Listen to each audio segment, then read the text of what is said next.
Welcome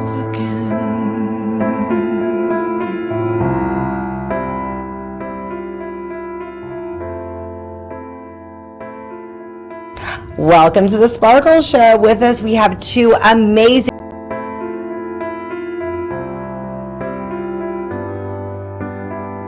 She don't wanna feel different anymore. No, she wants to be the one. And it's a true.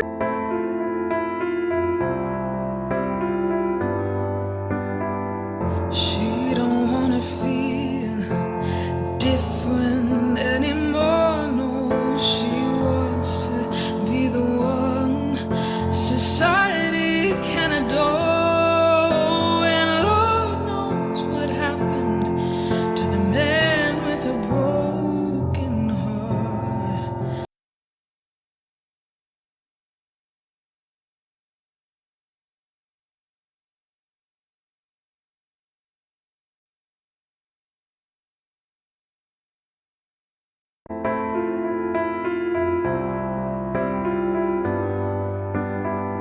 She don't wanna feel different anymore. No, she wants to be the one society can adore. And Lord knows what happened to the man with a broken heart.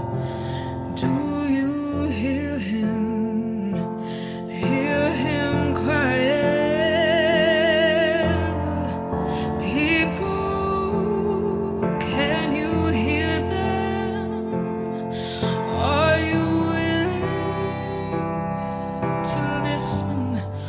Oh, I'm begging you now, people, I'm down on my knees, begging please, oh please, could you learn to love again?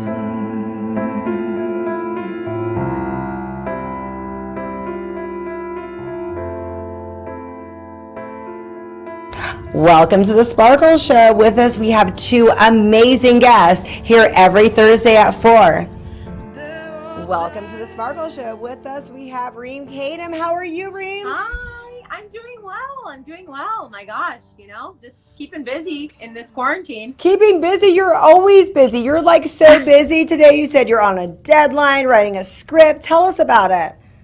Yeah, it's been great. I hired for a script right now. It's under non-disclosure, not to be pretentious or anything, but I've been hired to write this film. It's very exciting. And Can you let us know what it's about, like genre?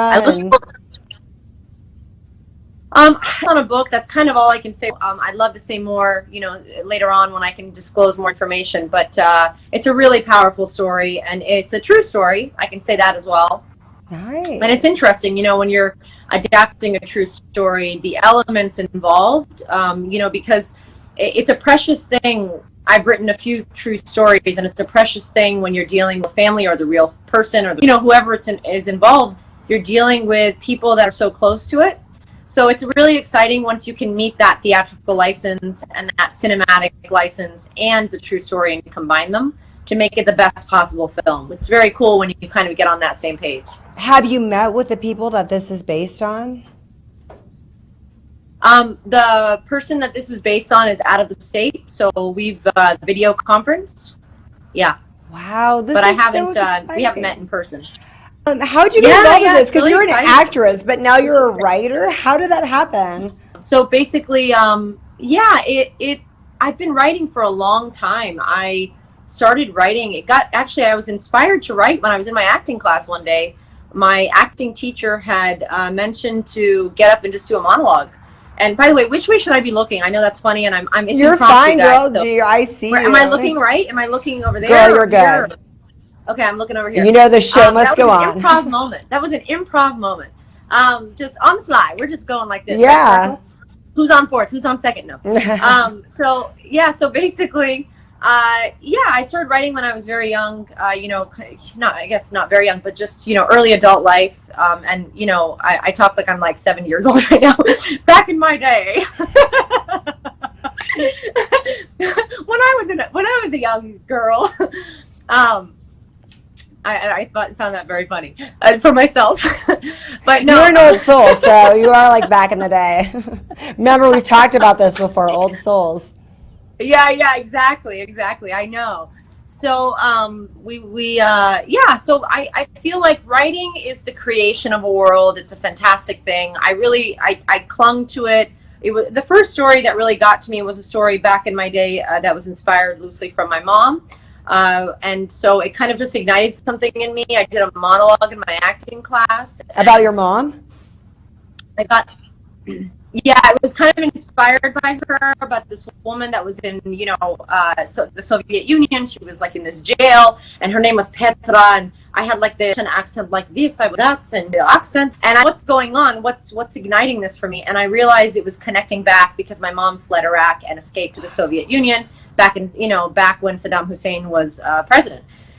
And so yeah, that ignited everything for me. And I was in my acting teacher Carrie Scott's class at the time, and I studied with him the longest. He's a fantastic teacher from San Diego.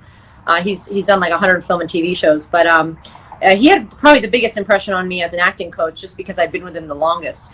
And he's fantastic. I was in the class, and he had us get up, and then we just did monologues. And after that, I started talking to my mom, and then I ended up majoring in screenwriting later. And here I am, nearly over 10 feature scripts later on my own, and not including revisions that I've been hired on and worked for hire projects and stuff like that. So, how did your mom feel about that, and that you were impacted and that you took that character on? Was she proud?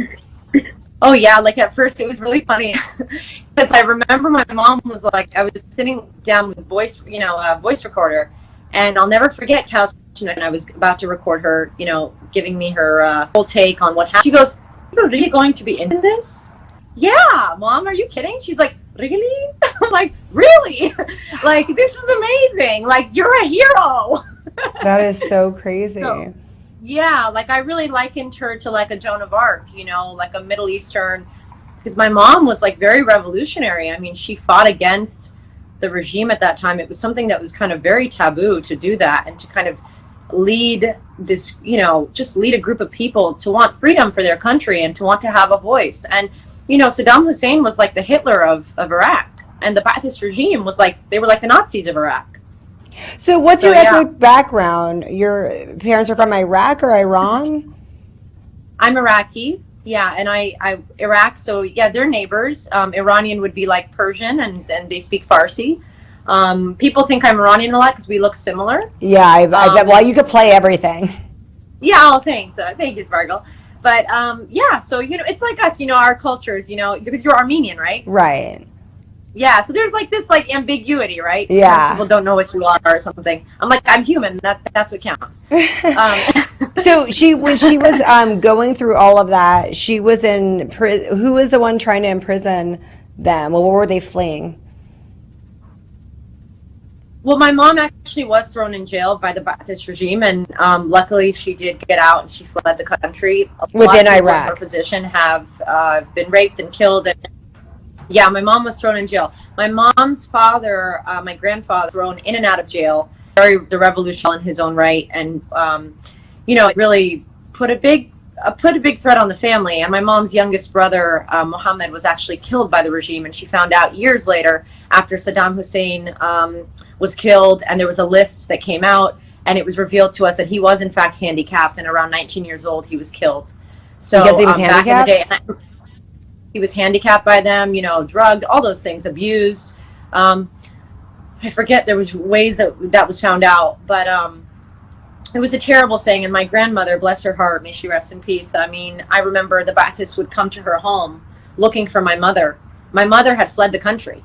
I just got chills. My mother fled the country, and she left Iraq.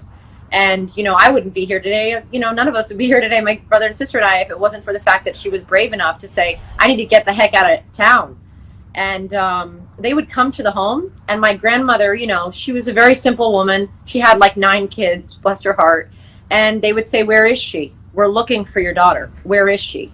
And like, she was trembling inside, but she just says, she pretended like she didn't have memory. She said, I don't know. I don't remember. Ooh. I don't remember. I don't know what you're talking about. So she pretended and feigned that, and it saved her And it life. worked. But she ended up dying of cancer. Wow, and you're writing other Yeah. people's stories. This story's so exciting. I want to see the movie. Yeah, to I this. already wrote it. Oh no, I wrote this So you've one written already. this one already? Yeah, this one, there's a nice, really exciting production that have worked with some major A-listers that they want to help produce the project. And Are you it's going out to to play your financing. mom?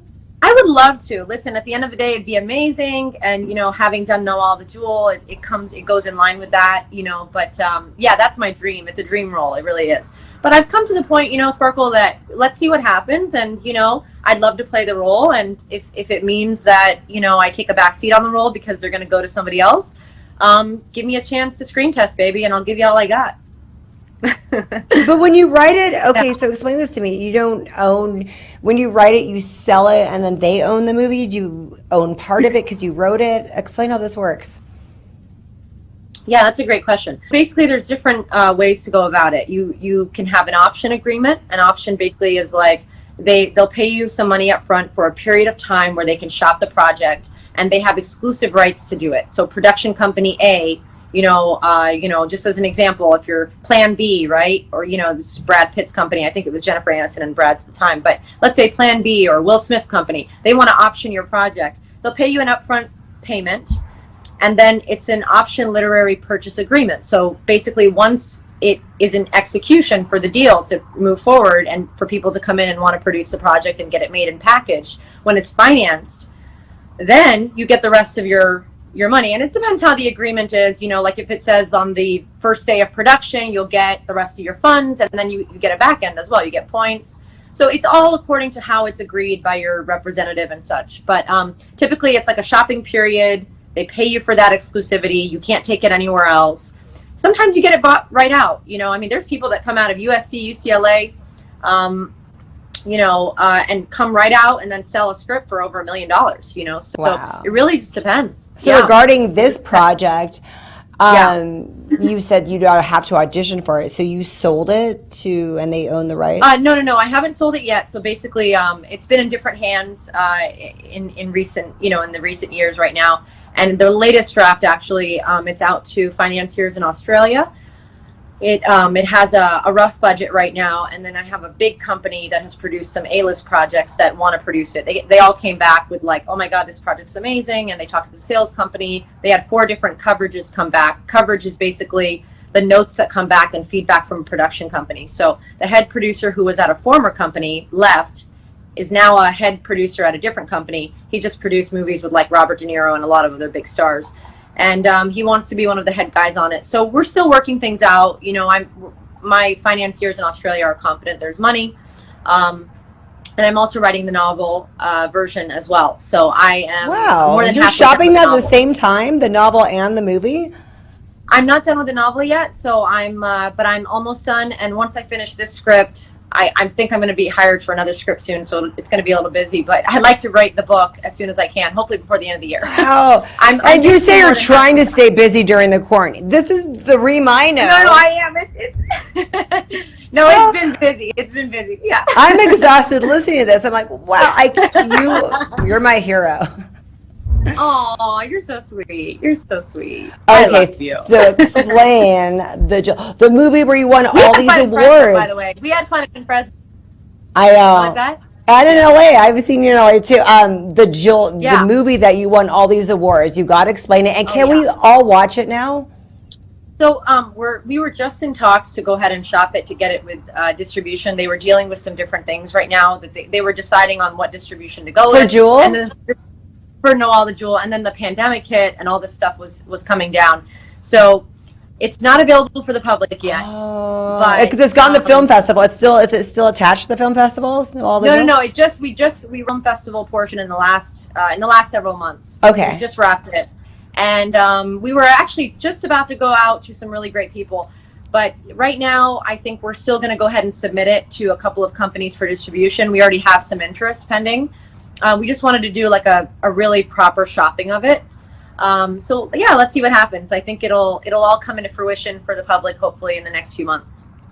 I can't wait because you have like won awards. I know this is a really deep character. I mean, knowing Yeah. your history with your family, I could see where you had a lot of material to dwell from. Whatever you can explain about the character and how you studied for it and were prepared for it, that would be great. Oh, of course. Thank you so much. It was the greatest role of my career. I was given a role that was a tour de force. It is inspired by the life of Rehana Tabari. It doesn't take a lot to feel an emotional depth when you think about a woman like her. She, basically, she died prematurely, and she was killed by an officer. I'm Why? Can sorry, you she explain was a little bit of the not by an backstory officer. for people that don't Yeah, know at yeah. all? Explain a little. She defended her life against an officer, and forgive me, she was not killed by an officer, but not the officer that raped her, but she was killed by the Iranian government. Okay. And basically, what happened was that she defended her life against an officer that attempted to rape her, and he did rape her, and basically she defended herself against that. And what happens in Iran is, no matter what, even if an officer is going to attack you like that, the men rule in a country like that. Very sadly, I can't just even fathom living in a country like that. But what's even more bizarre, at least it gives them a chance, is that the wife of someone like that, so in this case, the officer that raped her, he's like, let's say he's dead, he's injured, whatever happened to him, the family has to forgive the girl in order for the girl to live. It's crazy. I It's so know. crazy. So yeah, so in I won't give it away because I'd love for a lot of people to see this movie later, but we do try to end with some sort of hope. But what I will say is that there was a lot of inspiration, preparation. I prepared tremendously. First of all, I have like a notebook that I use, and I'm a method actor, so I get very deeply involved in becoming that person from the inside out. But I take a lot of notes. I really just, music plays a big role for me. I think about things like, animals and colors and patterns, and all kinds of stuff pops in my head. But the wardrobe helps me. And I mean, it was day in and day out. I also shot this in 2 languages. So I locked myself in my home for 10 hours a day, and I learned a language called Malayalam. And I didn't even know what a Malayalam was. I was like, Mela who? I was kidding. So you really just learned a language for this role? Yeah, so basically we shot 2 versions, and here's the kicker. We did end up, showing the Malayalam version, but I actually, the international version is the English one. And then get this, like 3 weeks before flying out, they say, hey, what if we have an English version? So the English version that ended up becoming the version only was decided like less than 3 weeks before I was in the country. And I was like, okay. So I started now translating the different, even more, just to better construct the language and translate for that version. And we were translating on the spot during chimes with the others. Wow. And then like my director, Rentala Damadoran, would go, English, Malayalam. So like literally it would be from one take to the other. I felt like at one point I was like, am I going schizo over here? But it was pretty crazy. And I think a really big thing for me too, the music. My best friend Ashley Garland, Budzik, sang a song called Mother.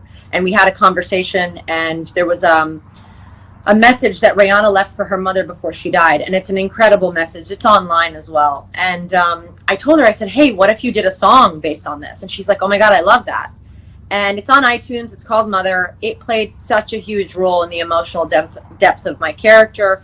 And I would listen to that song constantly. In fact, the crew started to know, okay, Reem needs to listen for a minute. So I would step away for a second. I would go listen. I'd come back. I'd be sobbing. And I'd be like, we're ready. So, yeah. That is so impressive. You are so incredible, Reem. I can't even, I've never heard a story like this about all the languages in the one movie. As someone learning a language like that, I mean, how long did it take you to learn this? So it was like about 4 months of my life. And like, I remember it was just crazy, they wanted to go and like Valerie McCaffrey was there too, and they wanted to go and tour. And bless their hearts, I don't blame them, but I was not in a mindset to touring. And I went for a little bit, but I was like, yeah, I think study. Like, and finally they're like, Reem, we're gonna go and you're gonna come and have some fun with us. I'm like, okay, fine. And then I'm like saying Malayalam lines in my head to myself. So how did you know you were saying it right? Did you have a coach? So, one of the producers was helping me a lot. My director helped me a lot. So Renjalal Damodaran and Alan Matters, both of them had helped a lot in doing Skypes and going through stuff with me, for sure. There were, some intense, crazy stuff. And then, there's monologues. This was also written almost like very formally Malayalam. It wasn't even like slang Malayalam. It was like really intense, so it was crazy. But so we used the English version, and I'm very proud of the work that I did in it. I like to think I'm my harshest critic, or one of them, and I'm pretty harsh of just looking at my work and being always wanting excellence. And I feel very strongly about it. I was really glad to be able to make such a good friend with a talented actor like Adit Hussain. I worked with Shweta Menon, who has worked in so many films, and she's worked all around India. Anjali Upasana had just won awards, and he actually. And she won the Kerala State Film Award, which is very recognized there. And she came on and played. A lot of actually very respected Indian actors came on. Sudhir Karamana, I'm pronouncing his name, I think, wrong. But there's just some great actors that came into this. Did you get to meet her real family? So later on, I actually met Sholay Pakravan via video. I was sniffing around a little bit and trying to find out, can I find her?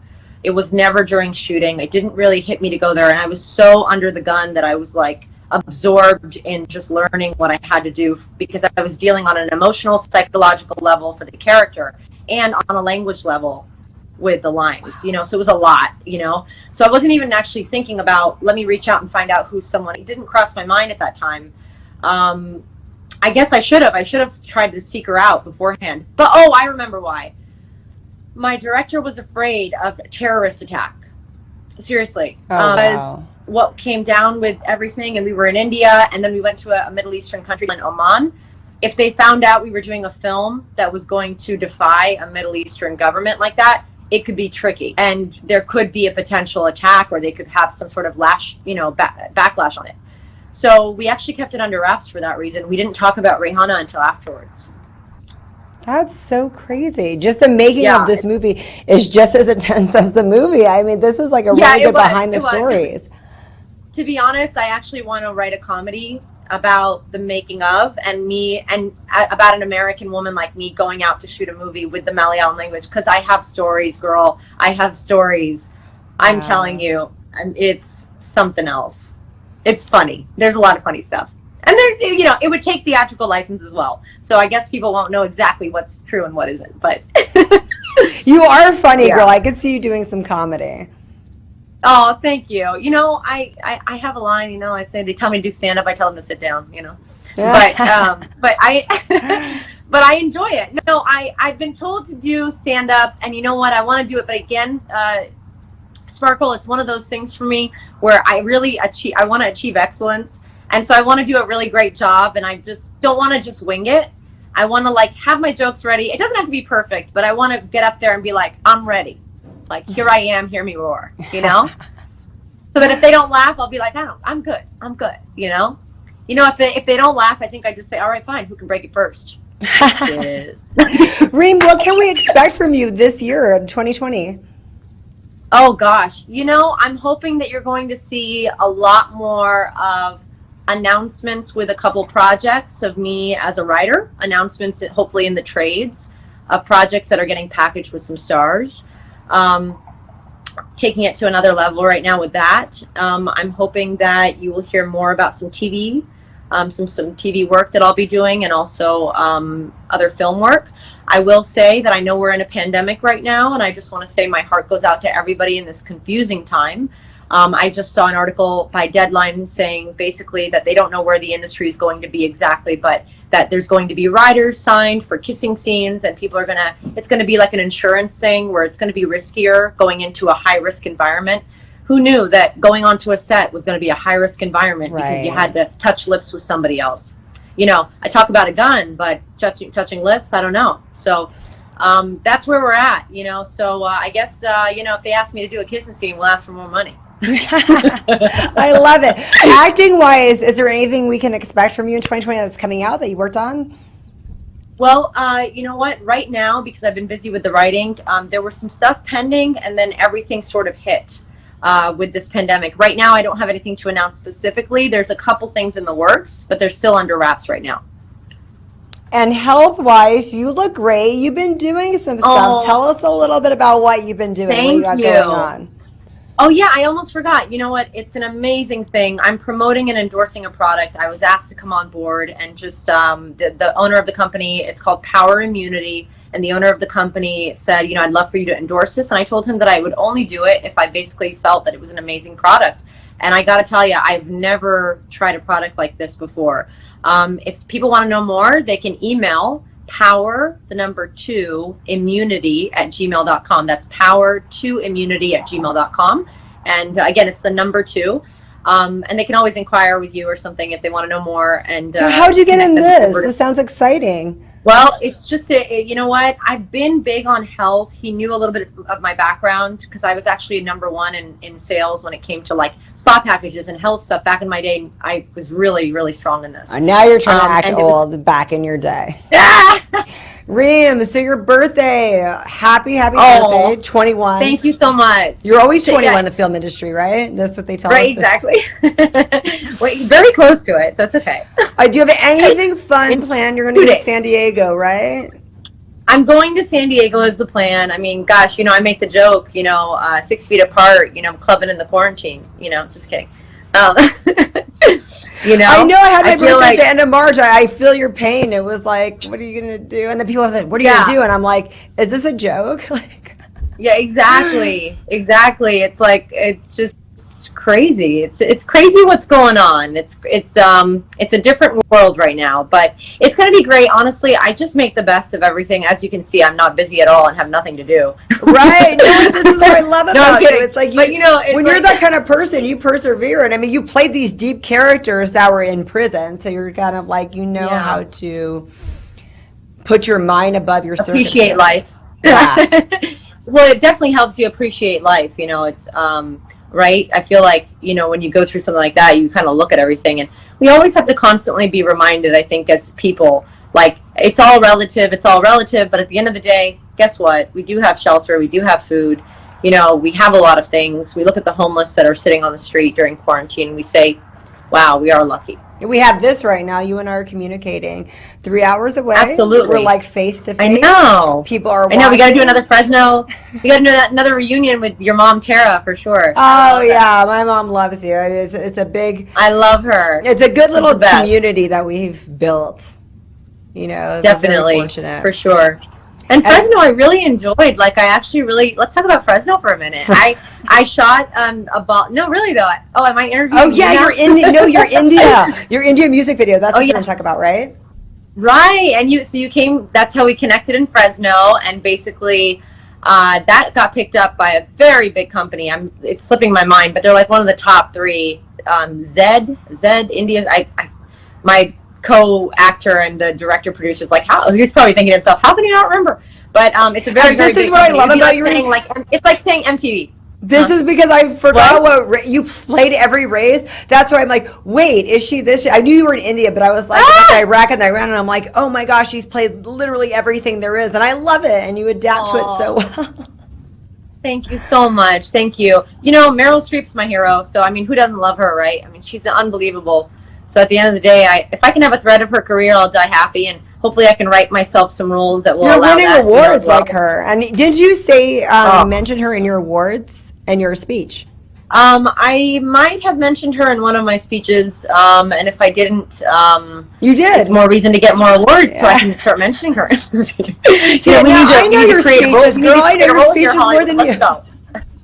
Yeah. I love your speeches. I love your dresses. Who picks out your dresses, by the way? So I end up picking them out, but they're from a designer that I've used for a long time. He's so good to me. His name is Shekhar Rahati, and he's extraordinary. I've used all kinds of dresses of his for the India shoot, for Nawala Jewel, for events. Shekhar Rahati, Shekhar Rahati, Shekhar Rahati. I love him and I recommend him, and he's amazing. And he if could you guys need a dress, design stuff for us if we want to. oh yeah, I'm sure. Yeah, absolutely. He has a bunch of dresses. So if you have a big occasion and you're out to promote him, definitely let me know and I'll connect you guys, you know. That's great. Amazing, Reem. We're so excited Yeah, he helps for people you. for the Oscars and everything. Oh, we're so excited to see all you have going on, and we got to go to your website. Do you post on your website or Instagram? Where do you post what's going to go on for you? Yeah, let them go to my social media and everything. They can go to like a lot of the actors these days are posting on their social media. So RM Kadam, that's my name, my first initial R, and then M Kadam, my last name Kadam, Kadem, at RM Kadam. And then, they can follow the Facebook page as well. Instagram, a lot of updates, Facebook, and then, Facebook, Reem Kadam. And then, I don't really use Twitter much. I think I probably will later, but you don't have a website either. No, a lot of actors don't keep websites. It's kind of like, it's not a thing like necessarily for an actor to have. Many will have it if they want to. I just want the links to see all your films. That's the only reason I'd want a website. But as long as you keep updating on Instagram where we could see it, then we'll be happy. For sure. Thank you so much. Thank absolutely, you so of course. I'm going to be updating you guys on that for sure, and just love the support. Really appreciate it. And it's it's definitely a knock you right in the stomach and open your eyes big on a film like that. But it took everything out of me, and I'm really happy for fulfilling what I felt. I can honestly say that I fulfilled in every frame of that I'm happy with that performance. So that's really good. That makes me really happy. Thank you so much, Reem. We appreciate you. Have a great birthday. Thank you so much, Sparkle. You rock, and thank you for the interview.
Welcome to the Sparkle Show. With us is Sean Antonio. I'm so excited, Sean. Hello. How are you? I'm extraordinary. It is a beautiful Tuesday, April 14th, and I'm on fire. Woke up on the right side of bed today, so just on it. So tell us about the book you wrote. Well, I wrote 2 books. First of all, hi guys. I'm Sean Antonio. I'm a life coach. Huge life coach. I coach all types of people all over the world. Oh yeah, let's go down the list of everything you are. It's a long list. It's a long list, but I'll give you the 3 mains right now. I'm a life coach, motivational speaker, and author. So I've been coaching for about 9 years now, and I've coached thousands of people around the world in Spanish and in English, so I do that for a living. And a couple years ago, 3 years ago specifically, I got inspired to write some books. So I wrote one book called Be the Beast You Are. And I love that. Thank you so much. It's about being your true self and stepping into your true self. It's part of the Finding Your Fire series, and it's on Amazon, and it's $8 a pop, and it's like millennial size. It's super small, and it's applicable to your life now. So that's a great gift. That's a great gift to give to people. Yeah, it's been around since July 20th of 2017, and then I followed it up with book number 2, Having Amazing Relationships. Same Finding Your Fire series, and this is about all of your relationships being amazing and epic and connected and beautiful. And this book, which I haven't got my copy yet, just won Reader's Favorite 5 stars a couple weeks ago. So I'm super stoked. So both my books have been flying off the, not shelves, but like the virtual shelves of Amazon. So these are my books. I'm super proud of them. Be the Beast You Are has been one of my, Having Amazing Relationships has been flying and working for people's relationships. And Be the Beast You Are is about yourself and getting out of your own way. So they've been, they're my babies. And I'm writing book number 3 right now called Just Let Go. And that book is about letting go of all of your things that get in the way of your life being epic. That's it. Just get rid of all the garbage, all the molasses, So what inspired you to start writing? I had a tragic moment in my life where my life got a hard reset in January of 2017. And I realized that I wasn't living my purpose. So my wife and I sat down and said, all right, what's next? And at that point in time, as you know, Sparkle, I'd had a pretty crazy, amazing nightlife career for about 17 years here in LA. Yeah. Here, LA, Chicago, Vegas, Dallas, Miami. And I got bored. So I said, all right, Sean, what's next? At that point in time, I was 42 years old. And I just got to a point of just going, what am I going to do next that's my heart is speaking? And at that point in time, I had been life coaching since 2011. So I'd been 6 years on the side life coaching. And I decided to take it serious and really sat down and said, what do I want to say to people? And that's when on Valentine's Day, I literally, after our Valentine's Day date, wifey and I sat down and said, look, number one, be the beast you are. And it just kind of propelled me into writing and becoming an author. And I wanted people to just wake up. So with my coaching and with writing these books, I want to give people the message and the ability to just have the most epic lives they can have on their own. Like actually going out there and just being the best humans they could be. So that inspired me. And I knew at that point in time, millions of people I had met over the years in nightlife. So I just kept pushing the envelope and giving it to people that I knew needed it. And it just kind of built its own little following, like a cult following. So it became, that's it. That's great. And I know because I'm just like you, I was in the nightlife. It was great. And I think we always think this is going to be temporary, but the money's so good, we keep doing it. And then it's like... It was addicting, right? Right. And it's really hard to let go of it because when you stop doing that, you're going to stop making money for a little bit, essentially. It's just going to happen. True. But you know what? What I had to look at, Sparkle, I don't know how it was for you, but for me, I had to look at why was I doing nightlife? Like, what was my message behind it? And for me, I got really good at throwing events with all my partnerships all over the world. And I did love what I did. I did 3,600 events in all those 17 years. So I loved what I did. I know, right? Sometimes I had 5 and 6 and 7 events a week. Sometimes I had 2 events in 2 cities in one night. And I just got to a point where I hit a wall, and I had a packed nightclub called Hemingway's at the time in Hollywood. And I remember having my aha moment. Friday nights was my night. And I remember Friday night standing there at my table, packed club, bars packed, celebrities, DJs, going really, really well. And I looked at my wife. My wife looked at me and said, what's that face about? And I went, I think I'm done. Like, I just had this moment. I was just done. I'd seen the mountaintop. I'd thrown the best party ever. I'd been to the best party ever. And I had a beautiful following of amazing people who loved who I was. But I was bored. My soul was no longer lit up by what I was doing. So I had to make some changes. No, I totally get that. And I mean, it's great because you're thriving now. I know there was a transition between letting go and then writing your book and doing all that, but you're doing great now. Yeah, moving forward. It took some time, like, built in one day, but it took some time to transform. That's the hard parts of transition. Transitions are always hard.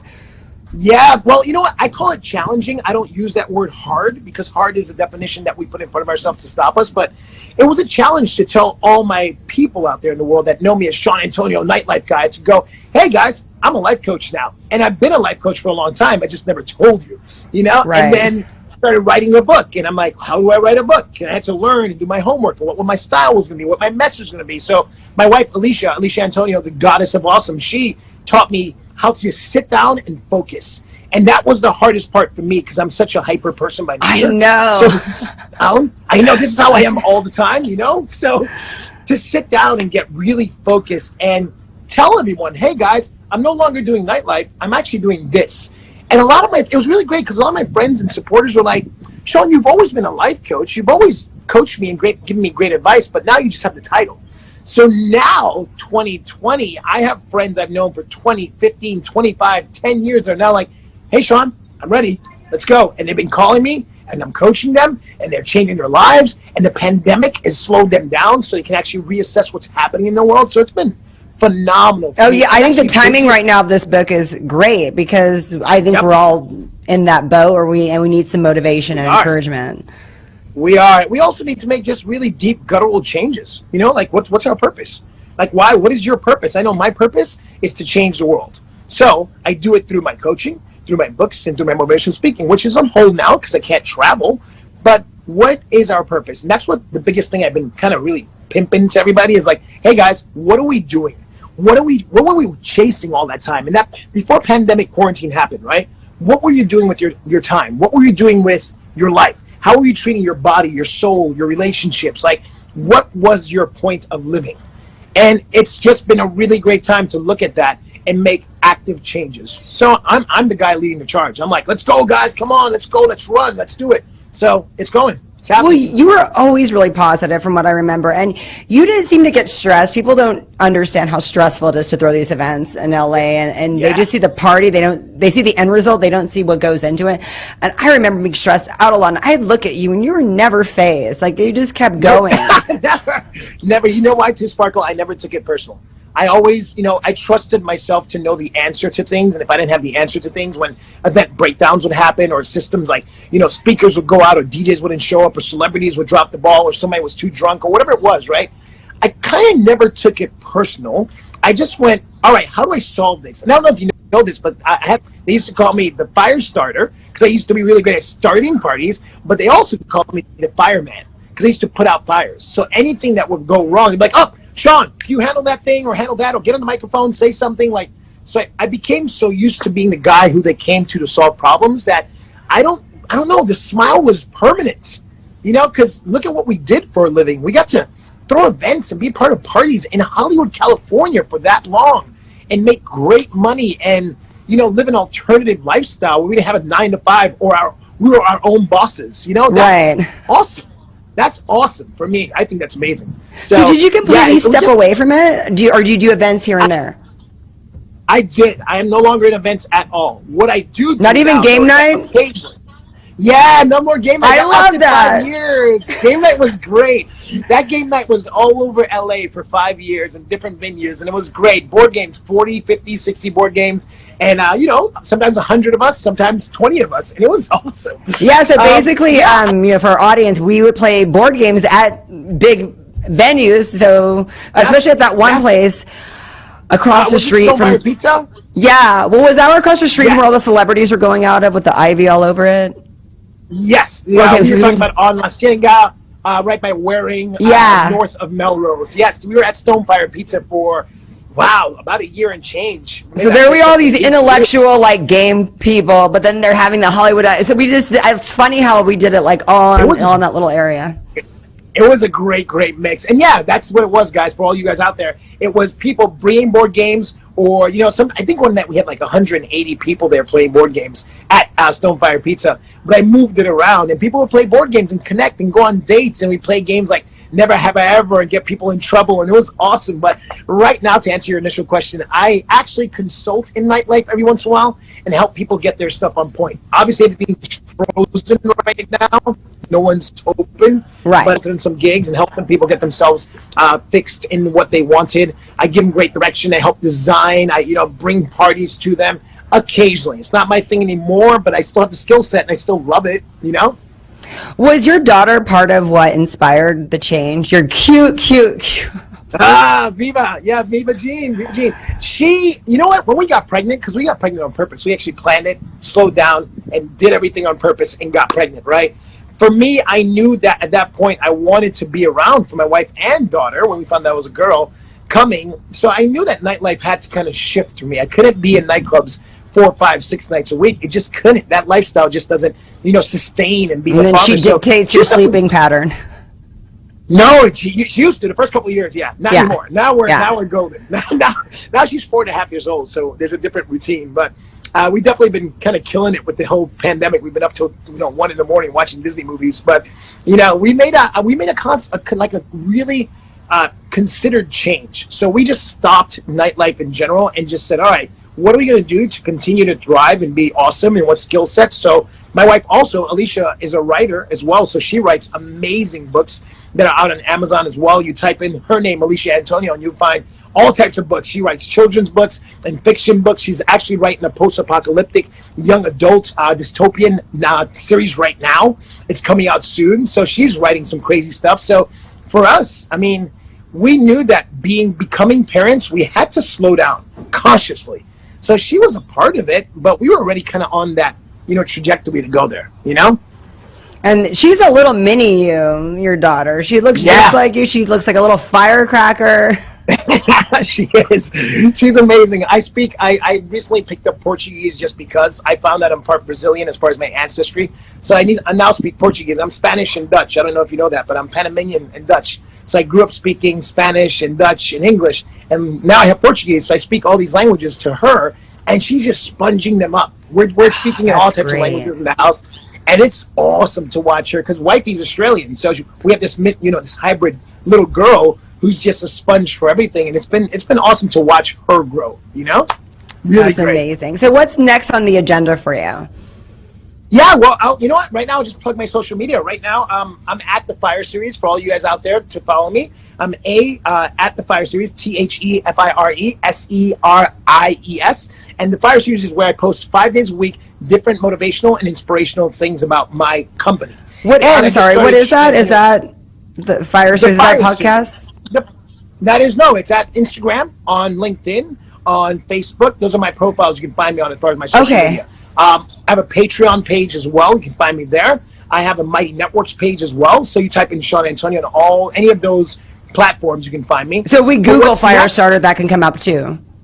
You can, the Fire Series. The Fire Series. The Fire Series. Not the Prodigy song. Yeah. No worries. That's awesome. But you know what? If you just Google Sean Antonio, you'll see a bunch of cool stuff that'll show up. But honestly, the easiest way is to go to the Fire Series, and you'll find me there. And what's next, honestly, with this pandemic is growing my life coaching business as far as people I'm taking on. So that's what I want to know. Coaching. Online. Yeah. How much do you charge, and where do we go if we want to be personally coached by you?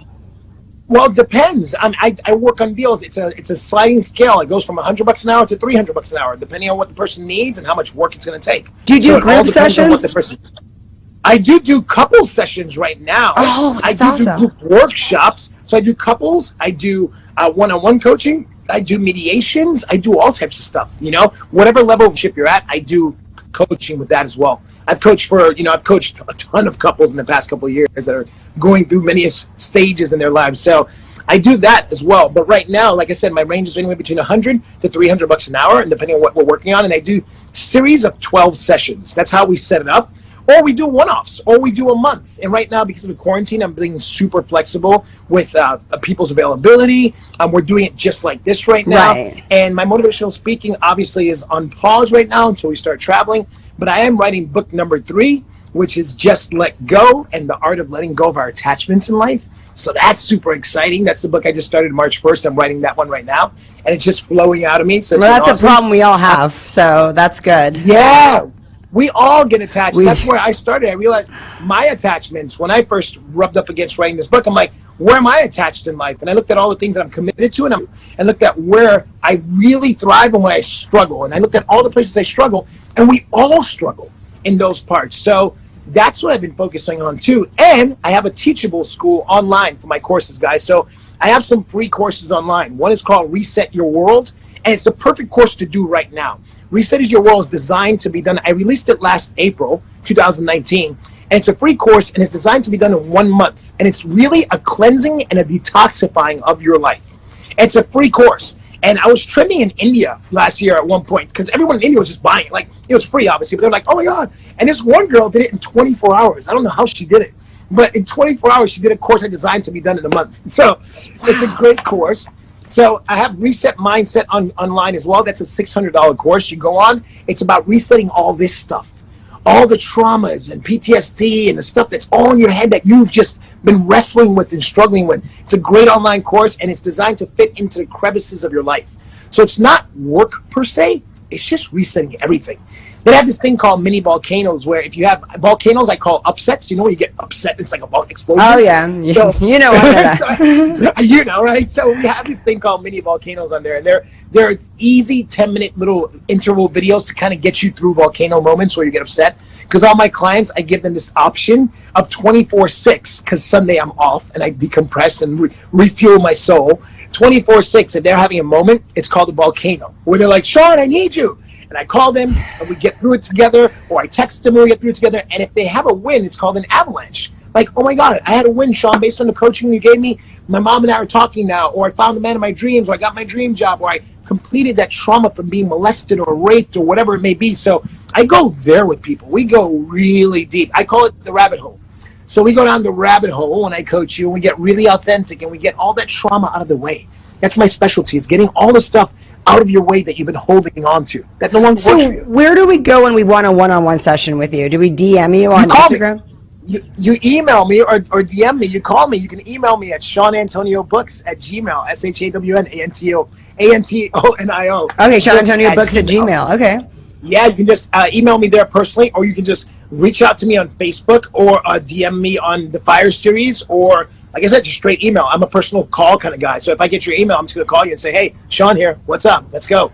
And so I'm that guy. I'm all hands on deck. So yes, immediately. And right now I have a couple openings. So I just wrapped up a couple of people. So I have a couple openings right now. So if you're down to shift your life now, I'm the guy. Let's do it. And I think it'd be great at the couples thing, because I want to point out how the nightclub scene is. The nightclub scene is you're throwing parties, girls are throwing themselves at you left and right.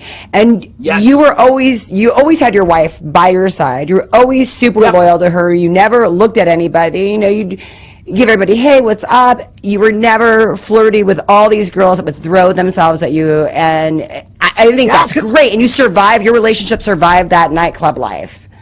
Well, you know what, too? Thank you for acknowledging that. I'm a very flirty person by nature, and I'm very physical, but a lot of my best friends are women. So for me, I have this really great respect for women. I grew up with women, too. So, yes, I got flirted with a lot because, as you can tell, I'm an energetic, charismatic dude, right? I'm just like, hello, I'm Sean, what's up? Yeah. So I have a thing where I have so much respect and fun and play with women that even before being married now, I'm coming up in 8 years being married. June 18th will be 8 years. And we renew our vows everywhere. Usually every year we renew our vows somewhere different, right? That's awesome. This year it'll be quarantine, so we'll be doing it, I guess, at home. Who knows? But you know what? Thank you for acknowledging that, because even my previous girlfriend and the girlfriend before that and the girlfriend before that, because I started in nightlife here in LA in 1999, and I had a series of 4 serious 1 year, 2 year, 3 year, 4 year girlfriends. And I always had this thing about just including them in my life, in everything I did. So my girlfriends, and my last girlfriend, she actually worked my doors for years when we were together, and even after we broke up, she worked my doors for years here in LA. So I always wanted to include them on my journey and always support my girlfriends in whatever they were doing. So whatever they would do, I'd take an active interest in it and say, all right, how can I be the boyfriend that supports you in getting that dream fulfilled? So that's why. And for me, I think when you're in a relationship, be in it. Just be in it. Be in the relationship. Be committed to it. And if not, get out. Because then you're just suffering over nothing. And this is why I got this tattoo that says never settle on my hand. My never settle tattoo is all about you getting really clear about what you're settling for in your life. And I don't want to settle for anything less than extraordinary, ever, ever, ever, ever. And I got this in 2011. And ever since then, I've been honoring it and being the person who just stands in that. You got to be the example of who you say you are, right? So that's what I do. Simple. So in these books, do you describe some of your struggles and what you've overcome? Actually, I share a little bit about me because these books aren't about me. They're about you, right? Right now. So, for example, in Be the Beast You Are, I go into a little bit of a personal example stuff, right? But I go into how you get to your beast, like how to uncover your beast, how to feed your beast, and I give you tools to actually keep your beast alive.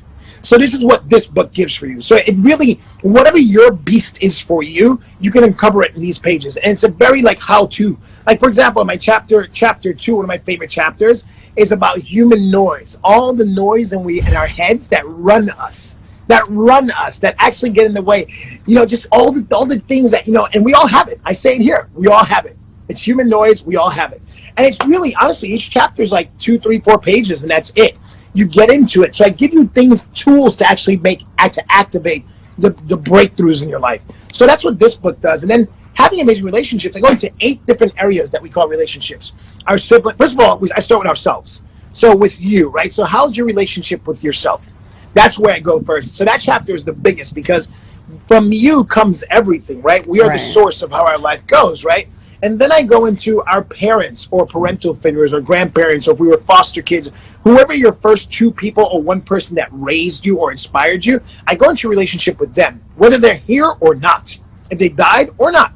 And then we just go down the gamut. I go through, siblings, if you're an only child, your coworkers, your cousins, your outside family. And then I go into romance and love. How's that for you? And each thing I have in that book, a thing called the relationship tool.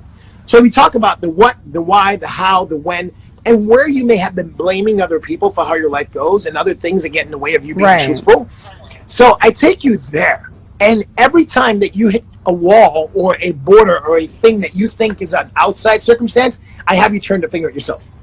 And I give you what there is to do. So it's actually beautifully confronting. That's kind of how I wrote my books, to have you be able to lock yourself in a room or whatever it looks like for a day and just take in the book and then practice it actively in your life such that your life just changes because you're at the source of it.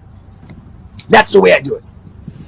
No, that is so important, because a lot of times people are like, oh, everyone's ex was the worst person in the world. And it's like, why? Why do you think that? You chose that person. Yeah. That's not a good description. I don't either, but I'm saying it's good. Yeah. That's always a red flag when someone says that. But you notice that you hear that a lot. Anybody. Yeah, I don't villainize them. All my ex-girlfriends were amazing humans. I wish them the best in life. I love them all. Some I'm still super close with, and some I haven't seen in forever. But I chose them. They chose me. Right. They created part of my history. They're part of my story. They gave me the ability to become the amazing man that I am for my wife today. So all those things that I learned through all the women I dated before, whether it was for a month or 2 or 5 years, whatever it was, I acknowledge them. I actually thank all my exes for all the things. Good times, hard times, whatever it was. Yeah, they taught me. They gave me, I'm 45 now, about to be 46 in May, and I'm grateful for Oh my gosh, you look amazing. Thank you. Thank you. Happiness, man. But, I chose them, and I flash back to all of them, and all I can do is smile, And we had our moments, but I can just smile and appreciate them. So you explain that a lot to the people that come to you and have all this, where they're like, my ex is this and that, and you're like, hey, this is what's really going on here. Yeah, I really take the mirror and have you look at both, because people, okay, I get it. We all have breakdowns, right? We could all have the ex from hell and that person, this person, but the truth is you were in it too. Who are you being? So I always point the finger when they come at me with their thing. I'm kind of rude sometimes. I go, oh, it's so boring, because all I'm hearing about is the complaint about who she or he was. Right. What about you? What part did you play that you weren't living at your best? And if they were so terrible, why'd you stay in it? What does that say about you? So that's the thing. I really get into people's life and I go, hey, I get it. Sometimes people are terrible and they're projecting their stuff on you. But the truth is, you stayed, right? So if you're in an abusive relationship or something and you don't choose to get out, and ladies out there, men out there who are in currently abusive relationships, I'm not trying to disrespect what you're in, because I know some people are stuck in their relationships for whatever circumstances. Domestic abuse is real, right? But the truth is, we can always choose us. And that's why I think I look younger than when I knew you. I'm just happier, because I'm choosing happiness and choosing to work. I don't know. You've always had a positive aura about you, and you're always energy, no matter what time of the day or night it was. Yeah, and that also is a choice. But you know what? I mean, that's the thing. I don't really allow my clients to blame other people. When I say allow, of course I'll hear them out. I hear the first conversation we have on the phone, I usually just let them talk. I ask them, give me everything you want to work on. And whether it's 1 area, 2 areas, 10 areas, and I let them talk. And I take notes and I go, all right.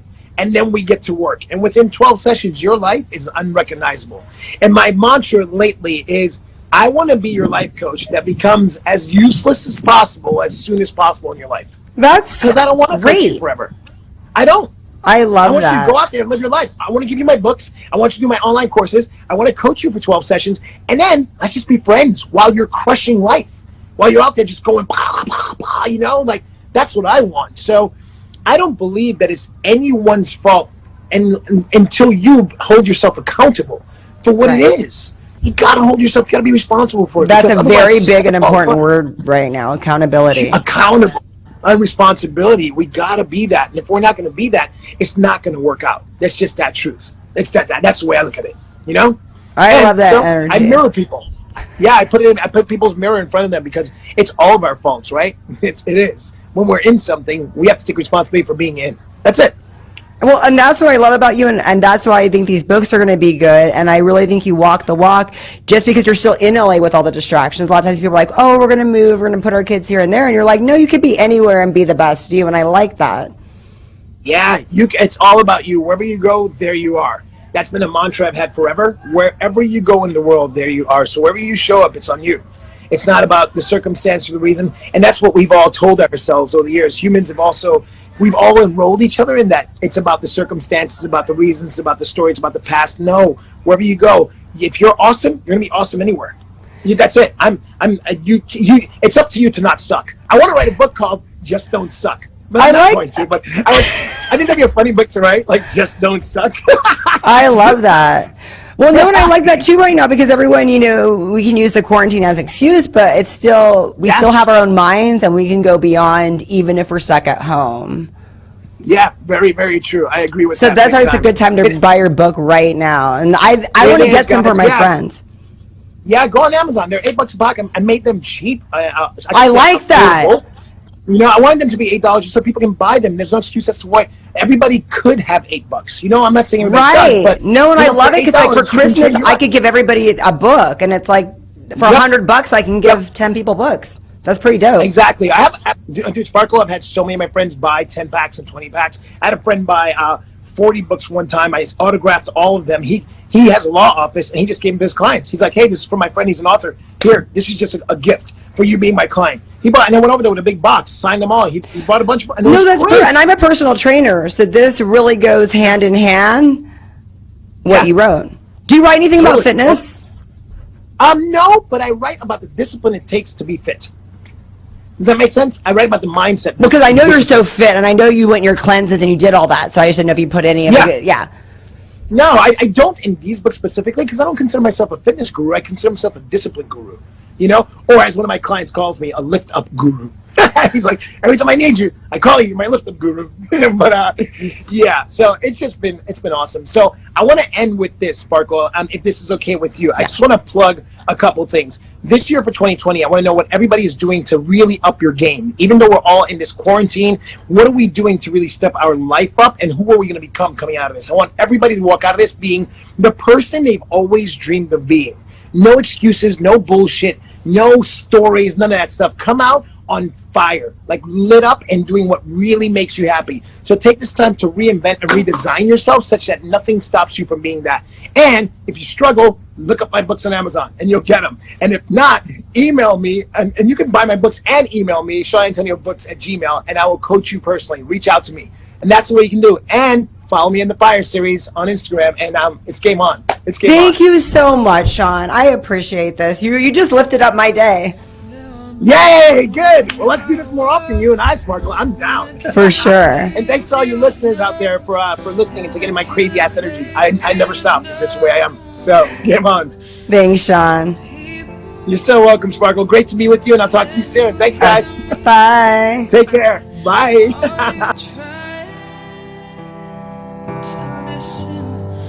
Oh, I'm begging you now, people, I'm down on my knees, begging please, oh please, could you learn to love